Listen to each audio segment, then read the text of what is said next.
Bueno, buenas tardes a todos. El último video, la última entrega de esta charla café, que en realidad es jugo. Sí. Jugo. Charla jugo, porque ahora yo estoy con un juguito por las cuestiones climatológicas. Y además es como si fuese la primera temporada de Netflix. Claro, esta es la primera temporada, más o menos. Bueno, Así es. le recordamos a todos que este viernes, viernes 17, tendríamos el último presencial, ¿no es cierto, Lore? Así es, nuestra última clase. Así es. Claro, y tendríamos entonces, con motivo de este último encuentro, lo que correspondería al cuadernillo 4 de las actividades. Tal O sea, cual. y ahora vamos a ver la parte teórica y entonces eso nos va a dar pie para poder más o menos ir pensando cómo va a ser ese encuentro. ¿Te parece? Perfecto, me parece perfecto, así es. Como decíamos entonces, cuadernillo pertenece al eje 2, reformulación y elaboración de textos, el tema 4, ¿no? Donde ya hablamos de la producción y la elaboración propia, las técnicas de estudio, qué es un resumen, una síntesis, qué es esto de decirlo con mis palabras, mapas conceptuales, toma de apuntes, textos argumentativos, debates, textos académicos. Porque ya desde el comienzo habíamos anunciado, Lore, que la lectocomprensión es un primer momento sumamente importante, o la lectocomprensión en realidad supone un primer momento que es comprender lo que uno está leyendo, pero tan importante es también, de alguna manera, reproducir, dar cuenta de lo que he entendido y poder elaborar mi propio informe y dar mi propia opinión, incluso en algunos casos. Tal cual. Lo habíamos también retomado en la última clase, en la clase número 3, cuando vimos las etapas de la lectura, el proceso de lectura comprensiva. En la tercera, la de la postlectura, esa etapa comprende, ¿no?, la posibilidad de reformular la información, de dar cuenta de lo que yo he comprendido mediante alguna de las técnicas de estudio. Muy bien. Entonces, sin más preámbulo, iremos a lo que de alguna manera significa estudiar, algo que actividad que van a tener que ustedes realizar seguramente a partir del año que viene, cuando hayan optado por las diferentes carreras. Bueno, ¿esto qué es estudiar finalmente? Estudiar, para dar una definición muy general, requiere poder seleccionar, organizar, elaborar la información que está presente, esa información en un apunte, en un libro, en un tutorial, un video educativo, etcétera, ¿no? Las fuentes son muy variadas. Lo importante es tomar esta información, seleccionarla, organizarla. Para eso existen técnicas de estudio, ¿no? Para tener acceso a esa información y poder analizarla y organizarla. Estas técnicas de estudio nos permiten reformular la información, dando cuenta de la comprensión de la misma por parte del estudiante. Cuando yo reformulo esa información que me llega, ya asimilada, procesada, podríamos decir, estoy dando cuenta de que la entendí. Tal cual. Esas técnicas pasan de resumen, síntesis, mapa conceptual, cuadro comparativo, entre otras. Recuerdo que en el último presencial también hicimos hincapié en esto, que hay muchísimas técnicas o hay muchas formas de alguna manera plasmar en un esquema, en un mapa, en una síntesis, esta información que ha sido procesada, ¿no? Nosotros solo nos detenemos en alguna. La toma de apunte incluso es la primera quizás, y es tan personal y subjetiva que, bueno, que a veces no se puede sobre ella generalizar mucho, ¿no? Tal cual. Profundicemos sobre esas. A ver. Bien. Con respecto a las técnicas de estudio, una definición también general señala que, bueno, comprenden todos aquellos procedimientos, reglas, herramientas, etcétera, para poder adquirir conocimientos de manera eficiente. Esos procedimientos guían la lectura, la selección, la organización y reformulación de la información contenida en ese texto, en ese video, en ese apunte, facilitando el estudio de determinado tema. En otras palabras, las técnicas de estudio no contribuyen a facilitar el aprendizaje del tema, del contenido desarrollado en el material proporcionado. Entre las técnicas de estudio podemos mencionar la toma de apuntes, a la que te referías vos, y que es una técnica que aplicamos diariamente al asistir a clases, ¿no es cierto? La lectura comprensiva de los diferentes materiales, el subrayado, donde podemos diferenciar, jerarquizar entre las ideas principales y las secundarias, el resumen, que como explicábamos en el último encuentro presencial, supone la transcripción de esas ideas principales que hemos podido subrayar en ese texto, material bibliográfico, apunte. La síntesis, que como lo explicábamos también, ya supone una elaboración personal, es un resumen con nuestras palabras, ¿no? De lo que sería el contenido, la información principal del texto. El esquema, donde allí podemos también con los conceptos, frases, definiciones principales, ¿no es cierto?, dentro del texto, podemos relacionarlos usando flechas, por ejemplo, para poder tener una suerte de gráfico con los conceptos más importantes de ese texto. El cuadro sinóptico, que se caracteriza también por poner en relación conceptos, ¿no es cierto?, que van desde lo más general a lo más particular o específico, mediante el uso de las llaves. Y por último, el mapa conceptual, al que también nos referimos, sobre el cual también hablaste vos en el último presencial, que tiene como característica el empleo de estos enlaces, de estas palabritas que nos van permitiendo relacionar conceptos más generales con otros conceptos que son menos generales o podríamos decir más específicos, usando, por ejemplo, verbos. Esos elementos de relación, esos nexos, pueden ser, por ejemplo, verbos que conectan conceptos, conectan ideas. Tal cual, tal cual. Estaba pensando cómo el acceso a estas técnicas de estudio terminan siendo una apropiación muy particular de cada uno.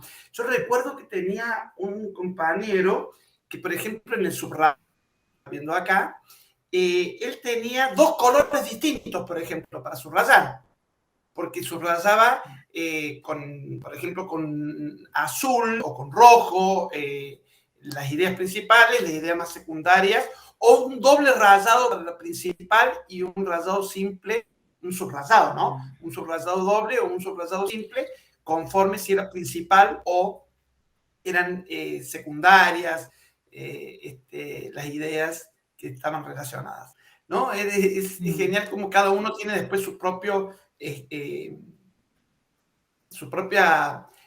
manera de apropiarse, dicho sea de paso, ¿no?, de estas técnicas.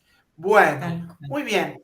Entonces, pasamos a resumen y síntesis, que ya habíamos adelantado. Esto de decirlo con mis palabras, si bien se usarse como sinónimos, no es lo mismo resumir que sintetizar un texto. Por una parte, el resumen es la transcripción de las ideas principales de un texto, lo que decías recién, Lore. Y por otro lado, la síntesis supone realizar una breve redacción que incluya las ideas principales del texto, o sea, tomando como base el resumen, pero utilizo un vocabulario propio. Decir lo más importante con mis palabras. En el cuadernillo 3 presentamos un ejemplo de resumen. Hicimos detectamos, digamos, las ideas principales y después las transcribimos, referido al origen de la Universidad Argentina. Y acá le damos el ejemplo que sería una síntesis. Uno va a notar Tal cual, para que puedan leer y comparar. que hay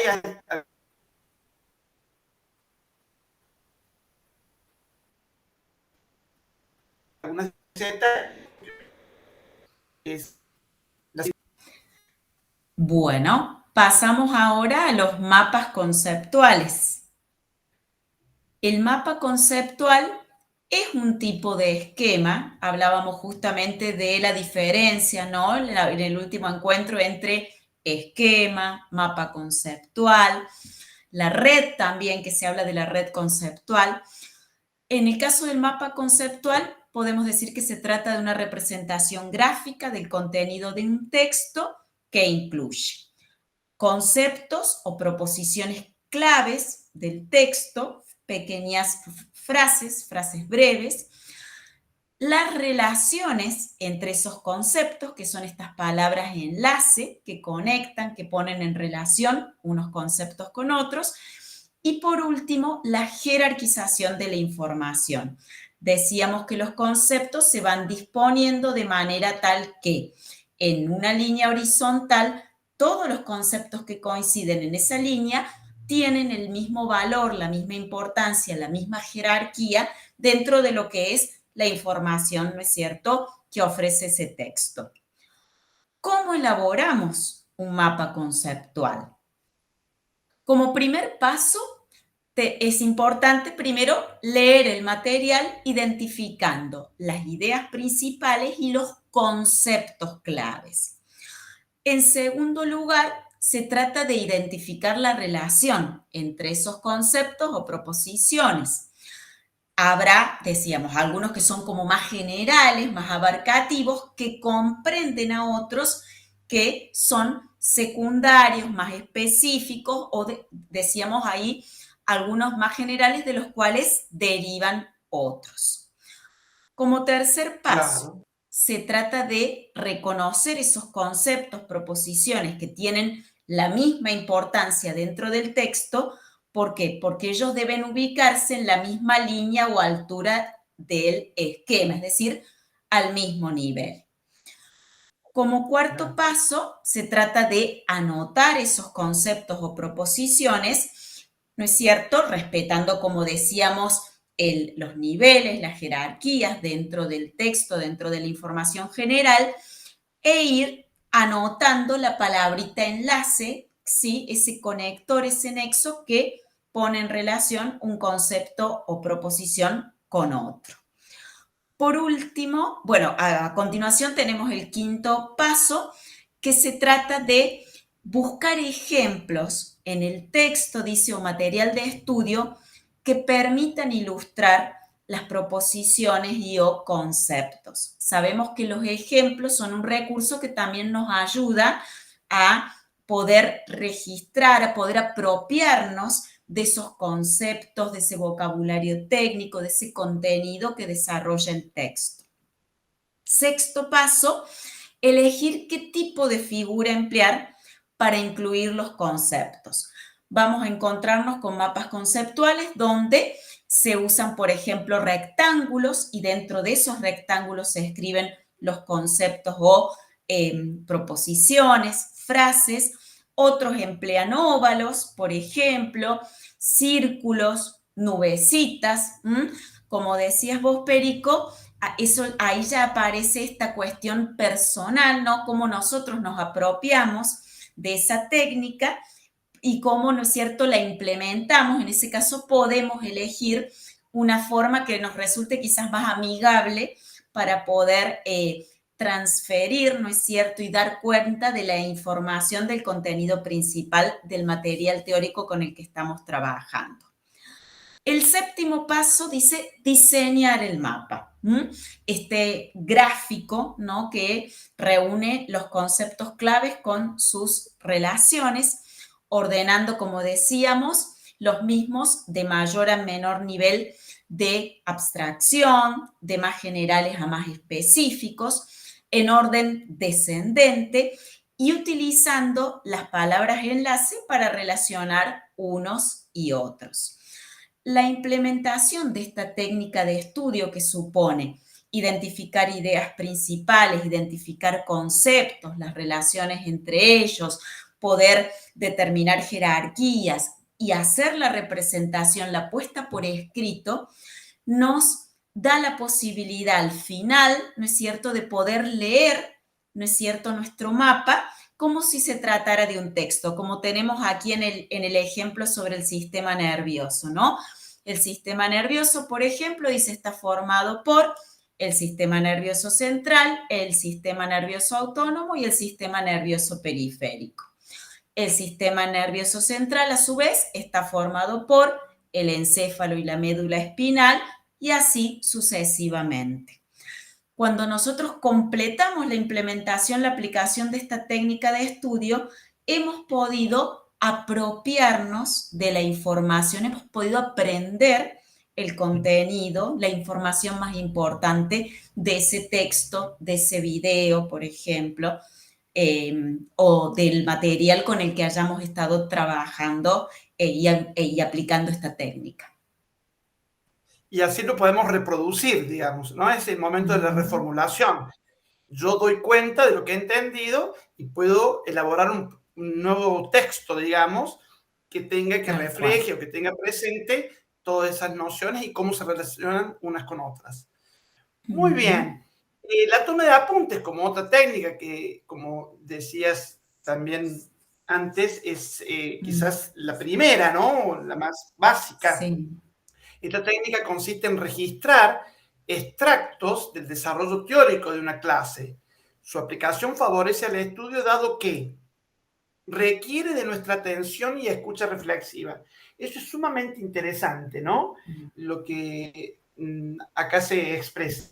Porque ustedes van a tener seguramente teóricos, bueno, depende también de las disciplinas, las carreras, pero en general, en todas las carreras hay todo un contenido teórico y también están las prácticas, obviamente, con trabajos prácticos, parciales, etc. Pero digo, la parte teórica está muy presente en el desarrollo de un programa, por ejemplo. Uno tiene, para poder hacer una toma de apuntes, requiere eso de la atención y la escucha reflexiva. A veces uno dice, bueno, grabo la clase o le pido a un compañero los apuntes, y es el problema de pedirle a alguien los apuntes, justamente es que uno no ha hecho ese trabajo, digamos, esa actividad de haber prestado atención y de haber escuchado y hacer una escucha reflexiva, y entonces después se le presentan, lo digo por experiencia propia a veces, ¿no? Por una cantidad de palabras que no tienen mucho significado para mí, que no tomé los apuntes, ¿no? No tomé nota. No sé si compartís esto, Lore. Y acá verificamos esto que les decía de lo subjetivo y lo propio y lo personal que significa, por ejemplo, esta técnica de la toma de apuntes. Sumamente personal. Por varias razones. Una es porque muchas veces, o puede pasar, que lo que para mí es más significativo no lo sea para otro. Ese es un problema, ¿no? Lo que yo considero que es principal, digamos, no es tan principal como para otro y viceversa, ¿no? Y lo que yo creo que es secundario es más principal, etcétera, etcétera, ¿no? Pero eso por un lado. Y por otro lado, a veces yo, en la toma de apuntes, me parece que funciona mucho esto de las asociaciones. Uno generalmente está constantemente asociando. Hay términos que me remiten a realidades y no los mismos términos nos remiten a las mismas realidades a cada uno. Por ejemplo, lo vimos de alguna manera en ese ejercicio que hicimos en el encuentro pasado, donde leímos un cuento, escuchamos un cuento, en realidad el cuento de Sacheri, se llama el cuadro de Raulito, o cuando vimos un video y aparecieron ideas como temas. ¿Se acuerdan que uno de los ejercicios era, bueno, buscarle un título, un tema, o de qué se trataba? ¿Qué palabras definen un poco el cuento o definían un poco el video? Y bueno, había muchas coincidencias, pero otras no. Porque para unos, quizás lo central estaba ubicado en un concepto un tanto distinto al del otro. Entonces, es muy importante que la toma de apuntes es una actividad personal, muy propia, y que requiere nuestra atención y una escucha reflexiva. Eso es sumamente interesante, ¿no? Y tenerlo en cuenta, porque a veces uno cree que, bueno, puede tener acceso a la clase a través de una toma de apuntes de alguna otra persona, ¿no? B, nos ayuda a condensar la información, a identificar y registrar lo más importante. La toma de apuntes es, por supuesto, no se puede registrar todo, es imposible. Mientras el docente está hablando, por ejemplo, y está exponiendo, bueno, es muy difícil que nosotros podamos registrar, transcribir simultáneamente todo lo que se está diciendo. Entonces uno ya tiene que hacer una selección.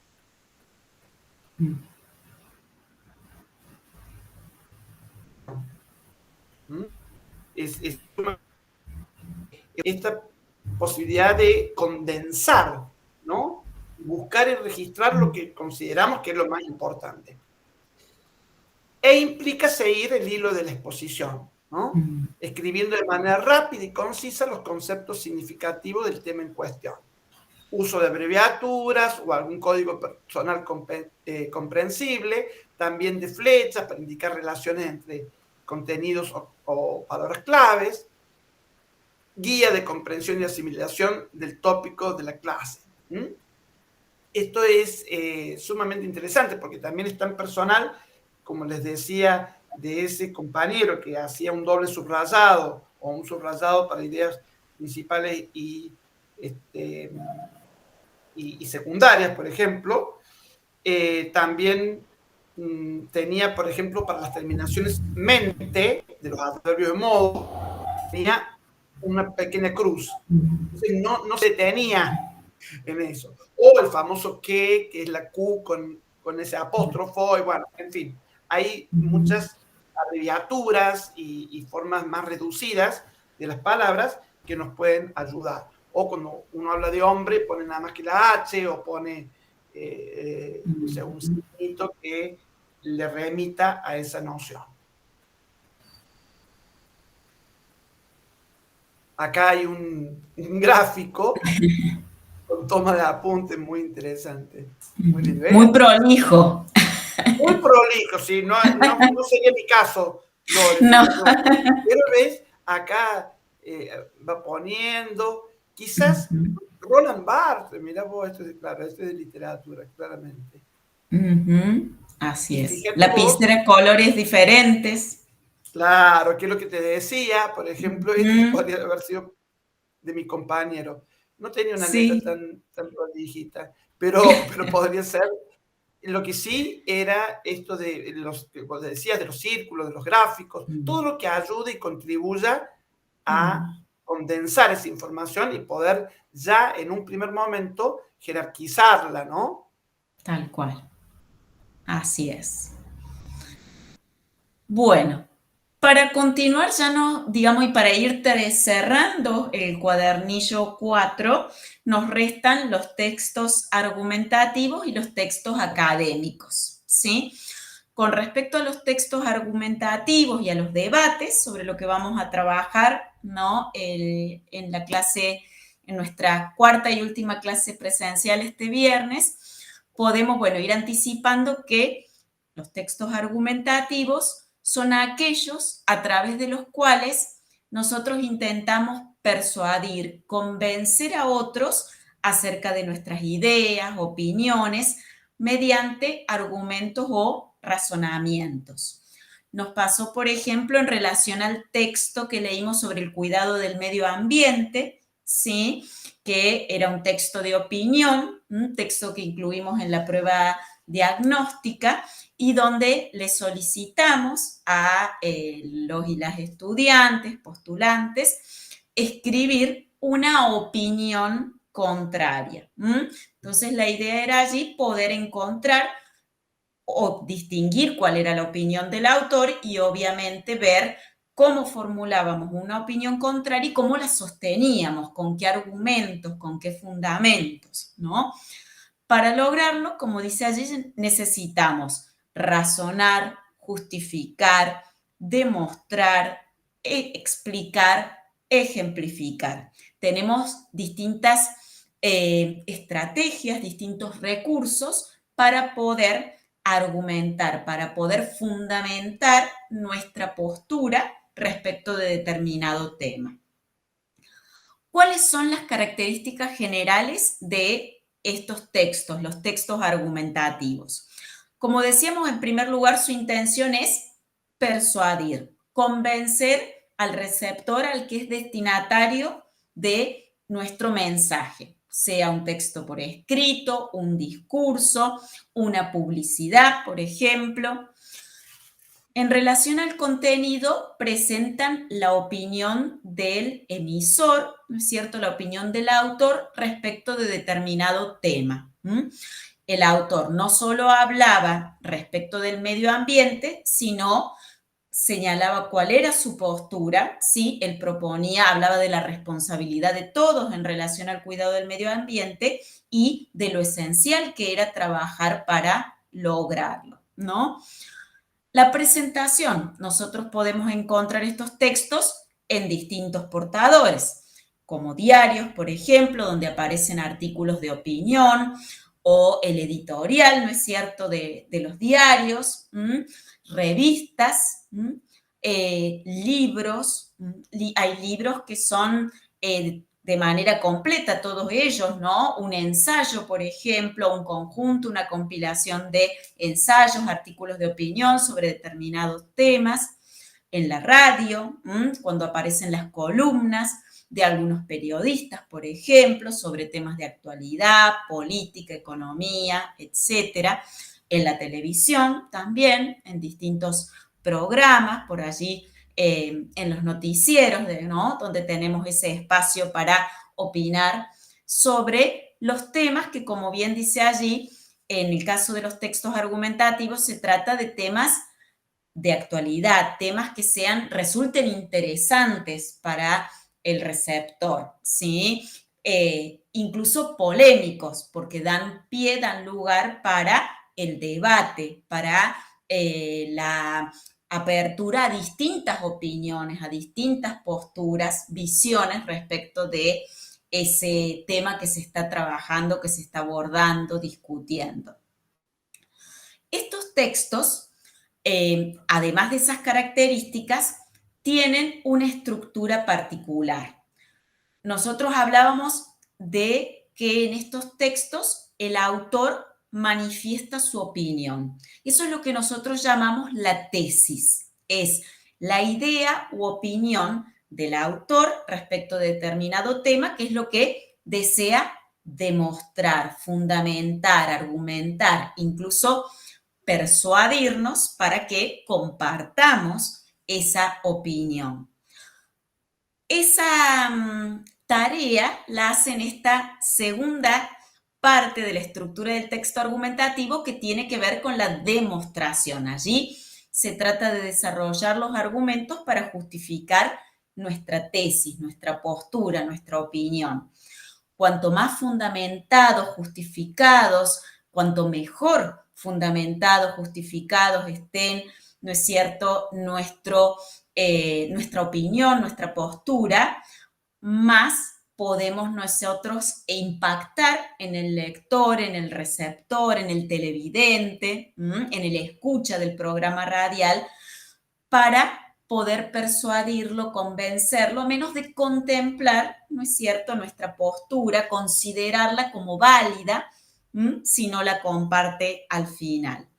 Y en la conclusión es la parte que corresponde ya al cierre del tema, donde retomamos lo que sería nuestra tesis, nuestra opinión respecto de ese tema sobre el que hemos elegido, ¿no es cierto?, debatir, discutir, fundamentar, justificar. Cabe señalar, como aclara aquí, que en algunos textos puede aparecer una introducción antes del planteo de la tesis, así como una propuesta en la conclusión, si se plantea la resolución de un problema, por ejemplo. Entonces, pensemos, por ejemplo, en el caso del texto del cuidado del medio ambiente que leímos. en el marco de la prueba diagnóstica. Allí podríamos habernos encontrado primero con una introducción, quizás que definiera qué es esto del medio ambiente, ¿sí? Qué factores contribuyen, ¿no es cierto?, al desarrollo del medio ambiente. Luego sí, plantear la tesis, su cuidado es esencial y sabemos que hoy el hombre lo está dañando a través de los distintos ejemplos que da, como hablaba, por ejemplo, de la deforestación, la contaminación, etcétera.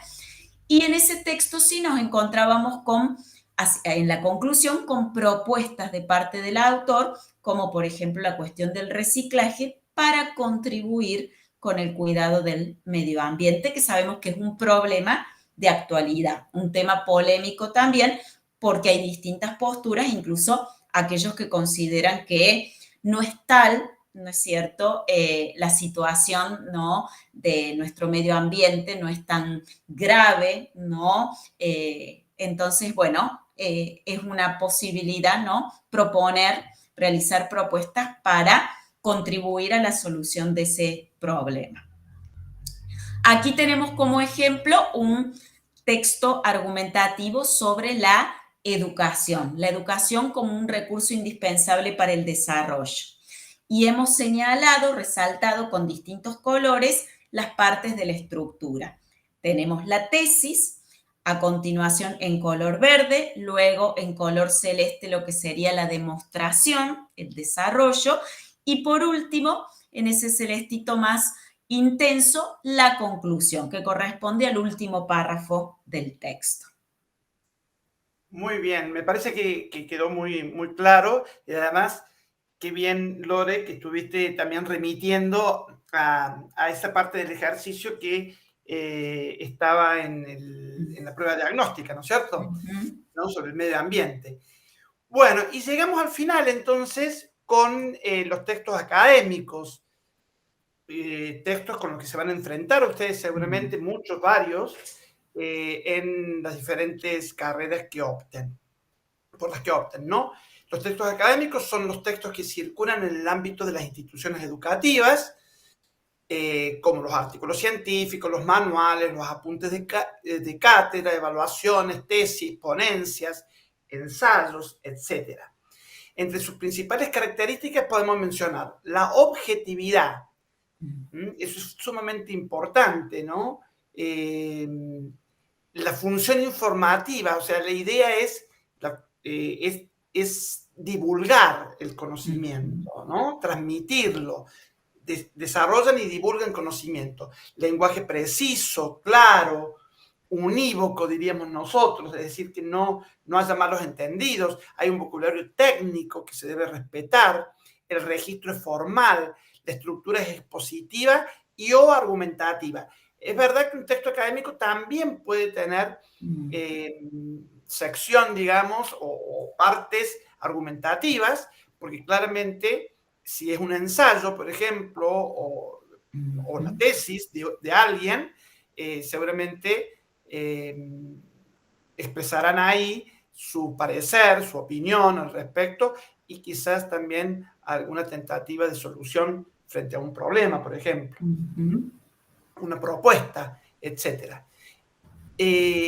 Cabe señalar que los textos académicos no solo corresponden al ámbito de la enseñanza e investigación, sino también al de la producción por parte de los estudiantes, como resúmenes, trabajos prácticos, monografías, parciales, exámenes.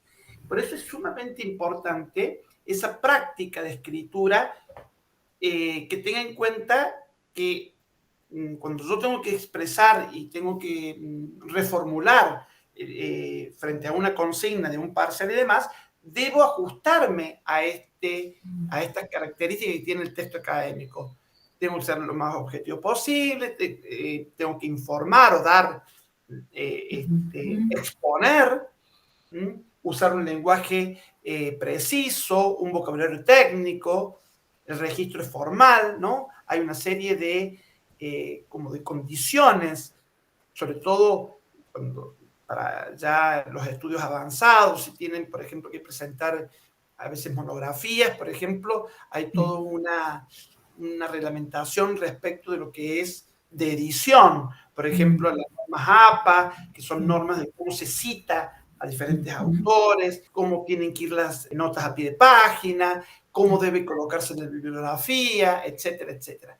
Todo eso hace a un texto académico, que tiene un registro totalmente formal, ¿no? Muy bien, acá hay un ejemplo. Pero a mí lo que me interesaría ahora, y con esto terminamos, ¿no? Hay un ejemplo de un texto, justamente Introducción al Estudio de la Célula, que es parte, me parece, de... Sí, del La, apunte de biología para el de, ingreso. Sí, para el sí, ingreso.